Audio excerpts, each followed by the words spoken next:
Alright, this week we talked about, we're still reading A Place on Earth. We read parts 2 and 3, and there was no class Thursday, so I've only got one day to talk about, so this one might be a little short. Um, let's see, we talked about, we had lit circles, and I was the bridge builder, so I talked a little bit about, you know, I looked up some of the stuff about the Jayber Crow novel, and you brought it up in class.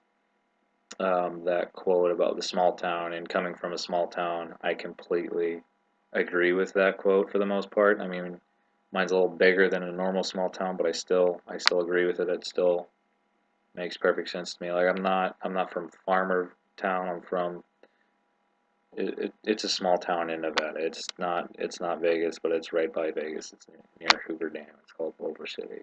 But the fact that everybody knows each other, there's a large sense of community, nothing goes on, nobody really cares about the town. We get that all the time because they're starting to build a highway around the town. And so in like, I don't know, 5, 10 years maybe, they're not really going to get much traffic going through. So some of the small businesses will probably have to shut down, sadly. But anyway, talking about that, I don't know, that just, I the quote just resonated with me a little bit. I guess it makes complete sense to me. I understand it. It's yeah. But other than that, in the group circles, we talked a little bit. There wasn't much to it. I mean, talked about Matt and the characters and who was funny, who we thought was funny, who wasn't. Um, one thing, one thing that I did like, and I'll talk about it for a minute because almost out of time. Um, was how this story. Someone said, I forget who.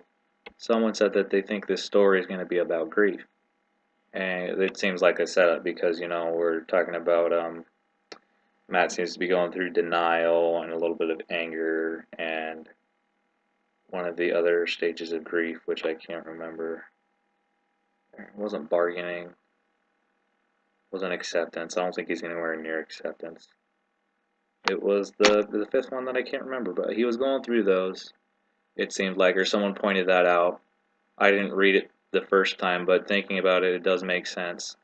So he's going through that, and they're curious. They said they're curious to see whether or not, well, what happens, what ends up happening, whether he starts to accept things. But excuse me, I think it makes sense so far. I mean, especially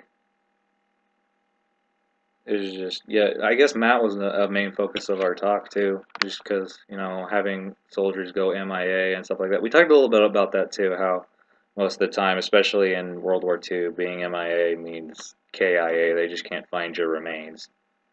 And if, that thing tends to be true with the story, we'll probably not know what happens to Matt at all, which is a sad thing, but at the same time, it was just kind of what happened. That's war. It's sad to say. Yeah. Just curious. I guess I'm curious to see whether this ends up being a tale of grief or not. I'm curious to see if they introduce any new characters in the last part that we read, because we read a big chunk of that book. Yeah. All right. That's it.